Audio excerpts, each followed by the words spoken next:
सागर के ऊपर चलने वाले प्रभु नैया को मेरी पार कराना, तेरे हाथों से थामे रहना, धोखे से मैं कहीं डूब न जाऊं। सागर के ऊपर चलने वाले प्रभु नैया को मेरी पार कराना, तेरे हाथों से थामे रहना, धोखे से मैं कहीं डूब न जाऊं, धोखे से मैं कहीं डूब न परमेश्वर के जाऊं। अन्य नाम की महिमा हो। आज के आराधनात्मक मनन की ओर आप सभी का बड़े प्रेम के साथ स्वागत करता हूं। आइए आज के मनन के लिए हम पढ़ते हैं प्रेरितों के काम 16वां अध्याय उसकी 25वीं पद। आधी रात के लगभग पौलुस और सीलास प्रार्थना करते हुए परमेश्वर के भजन गा रहे थे और कैदी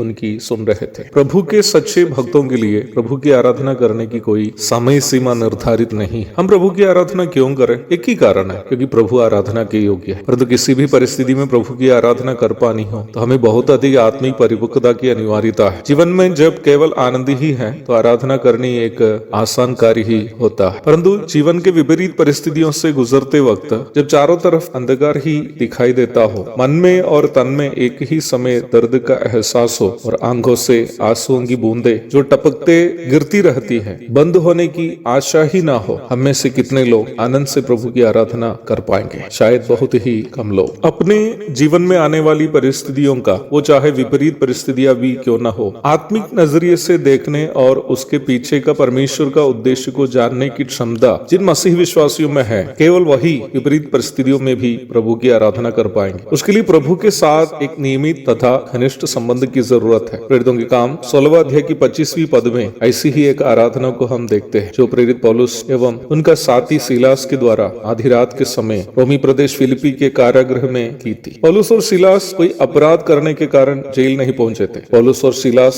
दोनों रोमी नागरिक होने के कारण बिना न्यायालय में पेश किए कारागृह में उन्हें डालने का रोमी सैनिकों के निर्णय को चुनौती देकर चाहिए तो वे दोनों जेल जाने से अपने आप को बचा सकते थे। प्रेरितों के काम 16 की 37।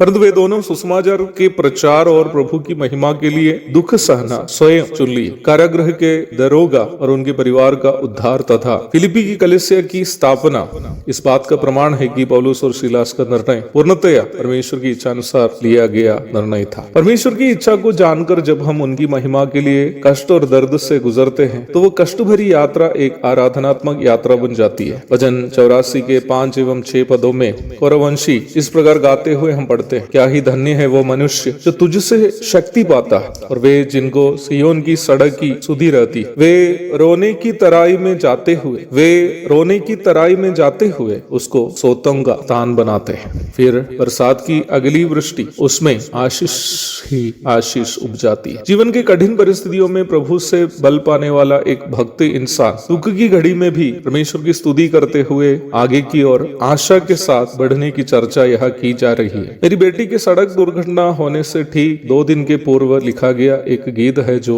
आज इस आराधनात्मक मनन के साथ आप सुने। प्रभु की इच्छा हुई तो गीत का पूर्ण रूप यथाशीघ्र आप तक पहुंचने वाला है। गीत की रचना करते समय मुझे लग रहा था कि कुछ अप्रिय घटनाएं अवश्य मेरे जीवन में होने जा रही है। बेटी की दुर्घटना के कुछ ही सप्ताह के बाद चिल्ड्रंस होम के एक बच्चा का दूसरे मंजिले से गिरना इत्यादि घटनाएं ऐसी थी जो हमें बर्बाद कर सकती, परंतु मुझे प्रभु ने पहले से तैयार किया। उनके परम धन्य नाम की महिमा युगानुयुग हो। मुझे सुनने वाले प्रिय भाई बहनों, आप में कई ऐसे लोग होंगे जो शायद मुझसे भी दर्दनाक अनुभवों से गुजर रहे होंगे। क्यों ना आप भी अपनी आंसुओं को प्रभु की उपस्थिति में एक आराधना के रूप में अर्पण करें। आंसुओं को कुप्पी में इकट्ठा करने वाला हमारा प्रभु अवश्य हमारे आंसू स्वरूप आराधना को ग्रहण करेंगे। आराधनालयों की ओर बढ़ते वक्त कलवरी पर चिल्लाकर रोए हुए हमारे प्रभु यीशु मसीह की धन्य स्मरणाएं हमारे दिलों में भर देते हैं। इकट्ठे किए गए अपनी आंसुओं को हम प्रभु के पावन चरणों में धन्यवाद के साथ अर्पण करेंगे और प्रभु से कह देंगे, प्रभु यदि आप चाहता हो कि मैं दर्द से गुजरूं, दुख सह सहता रहो। तो आपके लिए एक आराधना स्वरूप उस दर्द और दुखों को सहने के लिए मैं तैयार हूँ। प्रभु के धन्य नाम की महिमा हो। एक धन्य आराधना की शुभकामनाएं देते हुए मेरे शब्दों को मैं पूर्ण विराम देता हूँ। प्रभु आप सबको आशीष दे। दुआएं नहीं दुखों को दूर करो, जिससे मैं तुझसे दूर जाऊं।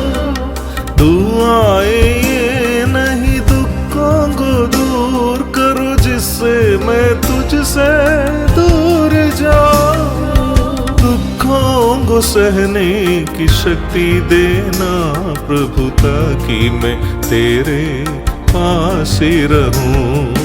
दुखों को सहने की शक्ति देना प्रभु, ताकि मैं तेरे पास ही रहूं। सागर के ऊपर चलने वाले प्रभु, नैया को मेरी पार कराना।